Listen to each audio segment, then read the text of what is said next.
మనం నివసించేటువంటి సమాజంలో ఎంత భయంకరమైనటువంటి మృగాలు లాంటి మనుషులు ఉన్నారా? సొంత బిడ్డను చంపేసేటువంటి తల్లులు ఉన్నారా? సొంత భార్యను చంపేసేటువంటి భర్తలు ఉన్నారా? సొంత భర్తను చంపేసేటువంటి భార్యలు కనబడుతున్నారా? మరణం అంత ఈజీ అయిపోయింది ఏంటండి? మరణం చాలా చాలా తృణప్రాయంగా తీసేసుకుంటున్నారే. ఒక వ్యక్తిని చంపడం ఇంత ఈజీ అనేటువంటి ఆలోచనలు మనందరికీ కలుగుతూ ఉన్నాయి. ఎంత భయంకరమైన సమాజం. ఒక పురుషుడు స్త్రీ మధ్య అక్రమ సంబంధం కాదు, కానీ ఒక స్త్రీ మధ్య భయంకరమైనటువంటి లెస్మినిజం, భయంకరమైనటువంటి లైంగిక పాపాన్ని మనం చూస్తున్నాం.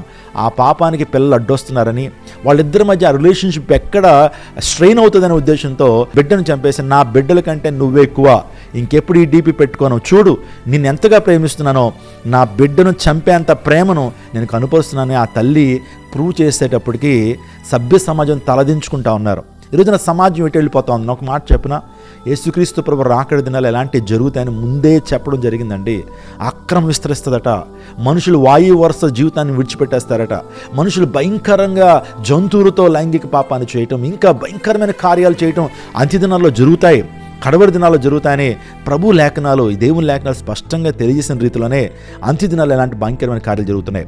ఈ విషయాలు మనం వినాలండి. ఖచ్చితంగా క్రైస్తవుడు ప్రతి ఒక్కడు కూడా ఈ విషయాలు వినాలి, ప్రార్థన చేయాలి, దేశం కోసం ప్రార్థన చేయాలి, ప్రజల్లో మార్పు ఇవ్వాలని దేవుణ్ణి అడగాలి. హృదయం అన్నిటికంటే మోసకరమైనది, అది ఘోరమైన వ్యాధి కలిగింది.